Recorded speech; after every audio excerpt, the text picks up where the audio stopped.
I'm just very appreciative that you all have made the trip and that we're here together. This is an event that is a combination of the work of a great team of partners who are supporting us, and then all of you, of course, who show up and bring your whole selves and energy to these 2 days. We have just so much support from our Agency of Agriculture, from legislators, from funders, sponsors. I'm always truly inspired by being the presence of all of you. You bring the energy, you make this event what it is, so thank you, and let's appreciate that for what it is. So we've got a mix of people here some who been to many gatherings, some who are, this is your first time. So invite people into conversations, and also this is a really welcoming group. I hope we create an atmosphere where we want to share, and so be willing to engage in conversation even if you are new to the space. A huge thanks to Food Connects and the local producers who provided us with local food for our lunch, and then networking encouraged. So this is a network event.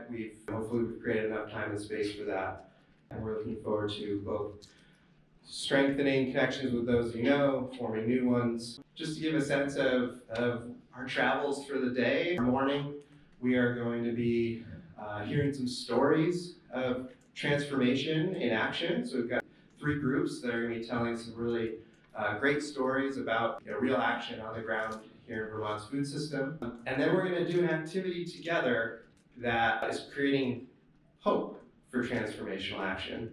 I'll talk a little more about that in a bit. And then in the afternoon, we've got our breakout sessions, quick introduction to what we mean by transformational change. The quote-unquote simple definition is fundamental change to the structure, function, and purpose of a system.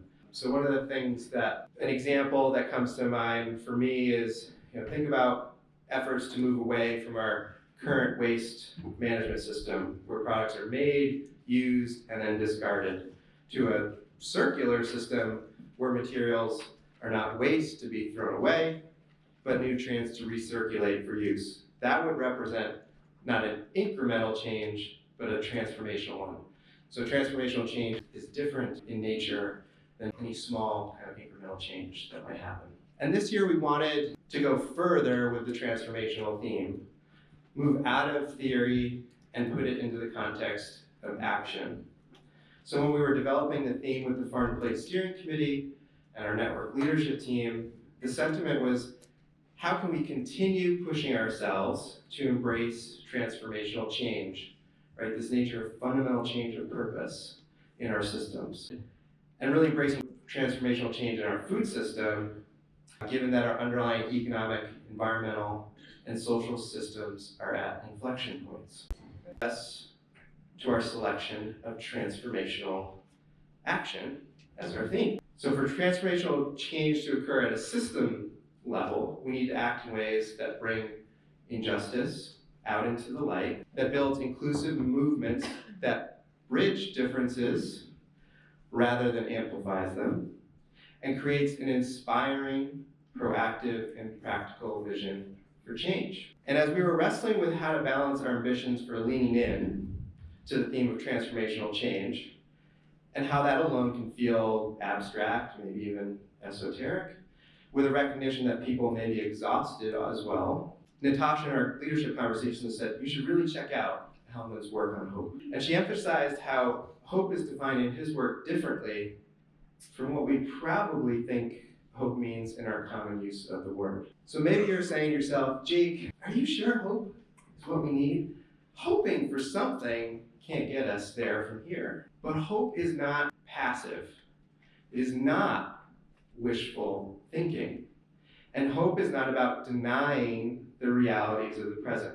It isn't burying your head in the sand and trying to wait out an unpleasant situation. Hope is the belief that the future will be better than today, and this is the really essential part, we have the power to make it so. So yes, hope is positive in nature, but to experience the power of hope requires doing, not wishing that something should be done. In this way, hope is a framework for action. And here's the connection between hope and transformational action, right? Hope is critical to doing. Hope is critical to transformation. And there are three very simple components and really capacities that we can build as individuals, as organizations, in our partnerships, as businesses, to build the capacity for hope. And so the three elements are goals. So the ability to set goals for the future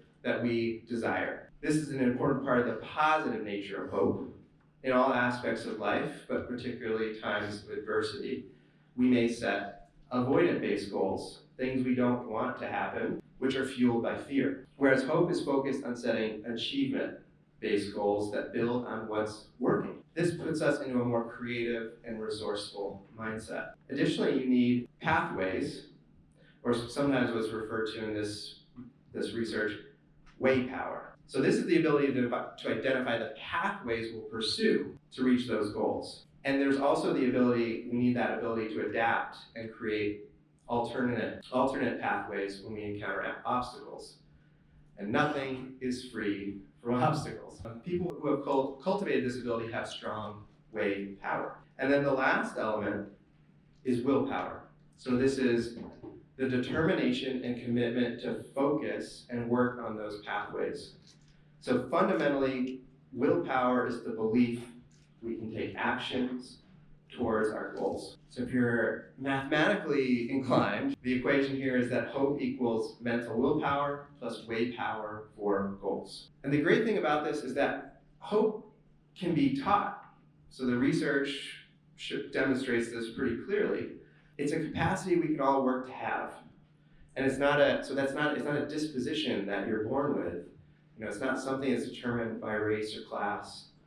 This is something we are all capable of having hope, of utilizing hope. And while building our capacity for hope can be hard to start, it has compounding effects, whereby hope begets hope.